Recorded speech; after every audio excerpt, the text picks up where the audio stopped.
Big exciting news to start your afternoons as the Senate may remain Republican. This will ultimately determine your second stimulus check and stimulus package in a way that the Temple Doom did not foresee and did not predict. The House is set to remain Democratic. And so what does that mean about your second stimulus check and stimulus package? What does it mean about the third stimulus check and third stimulus package?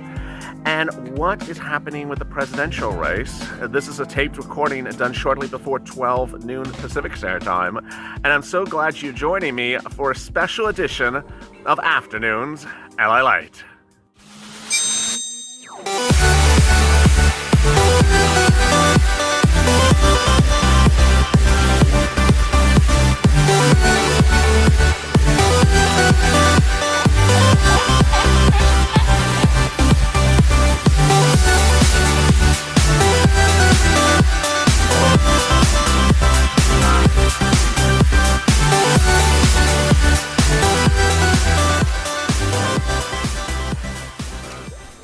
Hey, good afternoon, everybody. This is a special edition of Afternoons LALATE, the night after election night. We'll be mixing it up with both live and tape recordings throughout the day, as you've already seen today as so far. But this recording is made shortly before 12 noon, and I have breaking details on the presidential and Senate races, your stimulus check, the Wall Street, and more. And I'm glad to be outside. Hope you're good and safe, and thank you for last night. If you've not subscribed, go to the Fun's channel, subscribe. We're approaching, 310,000 subscribers? Let's do it. Let's do it, baby.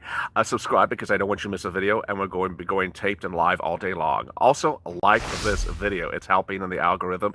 We're ranking number 1 or 3 in the top 3 across nationally, also for our live election coverage as well. In this recording, I'll be going over what the focus is for second stimulus check and stimulus package as we look at the mix of the Senate and House races today and the presidential uncertainty. Minutes ago, Joe Biden was declared the winner of Wisconsin. Then I'll be turning to pushes about the Fed and questions about what's going on Wall Street. Really way up. Big way up. And then I'll be focusing back on you with cost of living because we had a lot of questions about that overnight. All right, it's going to be a great day, and I'm glad you're here. And this is Afternoons LALATE. Let's get to the breaking news. The breaking news as you sit here today is that the predictions for what would happen last night are not necessarily coming true. There was a prediction of a blue wave. There was a prediction that the Senate would turn Democratic. There was a prediction that the House would go Republican. And apparently at one point in last night's taping, one network reported that Susan Collins had lost the Senate seat in the state of Maine. She did not. She won re-election last night as the Republican senator from Maine. As we sit here shortly before 12 noon, your makeup on the current battlegrounds in the Senate are the following. Currently, the Democrats have 46 seats in the Senate, and the Republicans have 47. Again, let me say that again. In the Senate, it's currently 46 Democrats to 47 Republicans. What's important to understand with that number is that if you did have a president who is a different party than the Senate, his VP breaks a tie. At the moment, the Republicans are holding on. In the House is set to remain Democratic. Very clear. It's 181 Democratic to 171 Republican. Again, the Democrats are leading by 10 seats. So what's important to understand is that you won. Seats for stimulus was a big win last night because across the board, Democrats and Republicans both lost seats in both houses of Congress in shocking fashion. Everyone thought that they were going to just hold themselves. They weren't going to go anywhere. No. Incumbents who were both Republicans and Democrats in both the House and Senate were voted out. Seats for stimulus was a winner because of you last night. We're still waiting on some results across the board. Now, let's turn to Wall Street. Wall Street is focusing on your stimulus. Is focusing on your third stimulus, is focusing on election uncertainty, and is focusing on election results. But as you sit here today, let me tell you what they're doing. They're really having a ball. They're having a big party on Wall Street. Wall Street's up 600 points today, 600 as of 12 noon. The NASDAQ is on fire. This is being driven up by techs. Now, let me tell you why this might be occurring. It may be occurring not because of stimulus, not because of COVID, not because of anything else, but regulation. There's a belief that the Democrats were trying to regulate big tech like Google and Facebook and Amazon and Alphabet and all other companies like that. They had called for regulations, and they were worried that a Democratic Senate would potentially break up a lot of these companies or call massive tech regulations. That suggestion that the Senate is going to stay Republican is protecting those tech companies, and that's why they're trading up 10, 20 points today. But the focus still is on stimulus, and let me go over the stimulus numbers and what this could mean if these numbers hold up. First, if the Republicans do maintain control of the Senate, it means that her way or the highway is no longer possible. Nancy Pelosi's motto or her mojo to simply do what she wants will never come to fruition, because if the Senate remains Republican. Among her desires have been state and local must get $400 billion, and you can't have guardrails on it. You must have a certain amount of money for testing and tracing. You won't have money for liability insurance. What's important to understand is that most of these things are not in disagreement, and she has made things a disagreement just to make it a disagreement. The question is, how big would the stimulus checks be?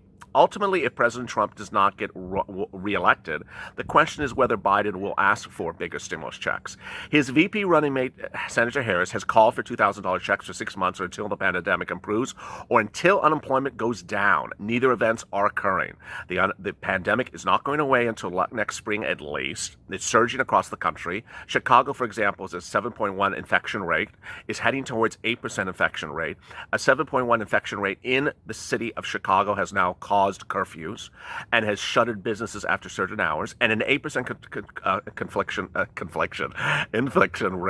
infection rate would cause complete lockdowns. So you would qualify for everything that Harris has advocated for, and Biden has never said he wouldn't do Harris's bill. So by all account, you would anticipate more stimulus checks, $2,000 every month for 6 months. It has been 7 months. And if Joe Biden came in the spring, it would be more than 6 months. That's the first thing. Second, hazard pay. There's a push of the purple power, which we're not going anywhere. We did 120,000 views, darling, last night in live chat, and that video is still going on, and we're pushing 200 pretty soon. So the purple power, made it very clear, we're pushing for hazard pay. Then there's also the other provisions in there. FPUC retroactive. Will the Temple Doom wake up and bring it retroactive to July? And who in the Republican Party will wake up and advocate for us as well? Then there's the CDC grant, the EIDL grant, the Lifeline grant, $50,000, all that wonderful stuff.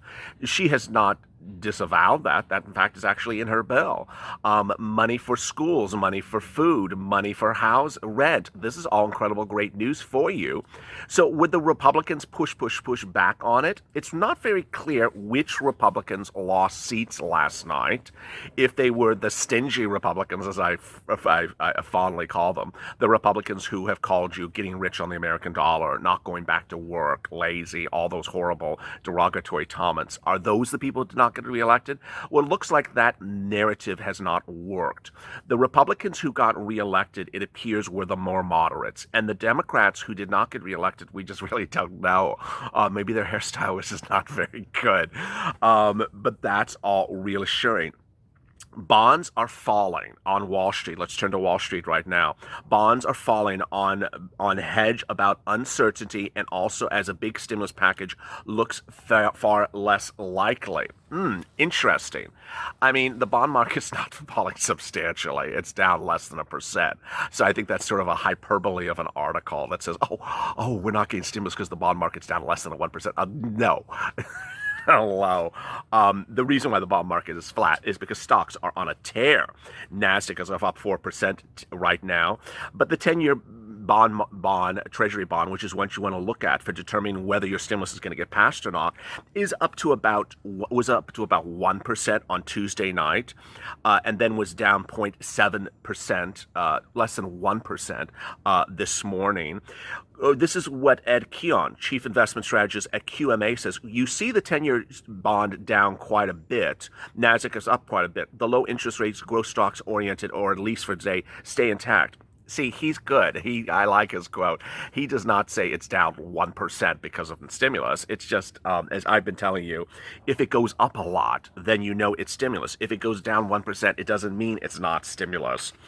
And there brings the question, what is the market foreseeing for your stimulus? I've always said to you, it's foreseeing it to come around the corner. It's also, as soon as we're through all this narrative of contested elections, uncertain elections, voting across the country, as Biden has just won the state of Wisconsin, Trump is leading in Pennsylvania, Trump is not leading in Michigan, he is not leading in Arizona, and he's not leading in Montana. The question is, when would we have certainty about the election, and when could we get back on focus about you? There's a need to bring Jerome Powell in, the head of the Federal Reserve, to get pushing on fixing stimulus and fixing inflation. This amid concerns about numbers just rising up. Sam Stoffel, chief investment strategist at CRFA, says technology would do better if the threat of regulation and breakup is dissolved, whereas industrials and materials do better if there's going to be an economic stimulus with infrastructure spending. Interesting. Everyone's trying to read the tea leaves. It's a complicated mixture of things at the bottom line, but the market's moving higher on reduced uncertainty and a better tax environment that seems to be offset by concern about contested election. Better tax environment means that a tax bill proposed by Joe Biden may not pass if the Senate remains Republican. The election is not out of the woods. The market needs to take a breath and take it slow. As I told you, I'm not predicting things down to the hour. This is good for the stock market. The tax increase was a potential big negative that is off the table, says Siegel. You know what? This analyst, Jeremy Siegel, who's very, very well regarded. I mean, he's nationally known. He's a Wharton school professor. I was accepted at Wharton. I turned it down. But I had to rub it in there. Jeremy Siegel says the tax increase is off the table. Well, that's assuming, Jeremy, that the Senate holds and the Republicans win the Senate. If they do, then you may get the benefits of all different worlds. Let me explain what Jeremy's getting at, but didn't finish the sentence. If the Republicans hold the Senate and Biden wins the presidency, you may see a wonderful stimulus package, and you may not see the horrible things that a lot of people were worried about. Increases to your taxes, increased regulation, increased concern about breakup of companies that could ultimately lead to unemployment and concerns for you. And so now, as another person says, investors are incorrectly gotten comfortable with the difference of the stock market. 92 years of data shows that that in a divided government years, the average return is 6.1% versus 9.3%. Okay, so this is a person saying that if the Republicans lose the Senate, you could see a better, stronger economy than if they hold it. This is quite interesting. There's a lot of other things developing this afternoon. Trump is suing already. He's suing in the state of Michigan to stop the ballot count. The lawsuit has been filed to combat an ultra-close race. His campaign manager says as votes in Michigan continue to be counted, the president's race in the state remains tight, and that we're going to court. The president's campaign has not been provided meaningful access to numeral counting locations to observe the opening of ballots in the counting process as guaranteed by Michigan law. So you see that they're sort of teeing up these contested elections. They're teeing up where their legal challenges are. Then the issue of whether your stimulus may be battled by a tight race is being addressed today by CNBC. Retail sales have been up. That means businesses are open, they're selling, and you're buying stuff, generally for sporting and health. But a new concern is that if there is a tight election race, that we may see spending on retail down, which would mean less employment for you, which would mean a bigger push for FPUC and hence a bigger push for stimulus. See how that works? It's a little this. That's how it all sort of keys in. Consumers have been on a great run of spending coming out of the lockdown. That's, of course, the first stimulus. But we're looking at a great holiday season and on the pause until we get some clarity going on. And that's why it's really focused to get this going on. If we don't get closure, the election results actually end up taking longer than traditional evening or morning. The next day, we might see a little bit of hangover. I wasn't drinking, were you? If you have, and that was a comment by Jason Woolley, who works at Adobe. So if you have questions in today's video, drop them in the comments below, and I might feature them tomorrow's recording. I'm going to be going live shortly. It's just a free form of all. I want to make sure you get these videos quickly and live and timely. So that's why they're faster, shorter. Make sure you go on social media and stay in tune and share our videos. The Purple Power Push is not over. No, darling, it is not over. It is just starting. You're going to get your stimulus, and I thank you for last night. It was absolutely a blast. For now, all focus is on the stimulus checks.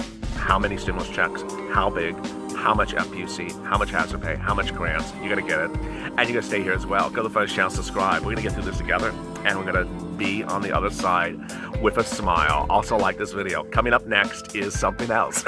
I don't know what it is. No, it will be check at 3:30 Pacific Standard Time, but there may be an additional bonus recording. As always, stay informed, stay smiling, and stay in LA for more.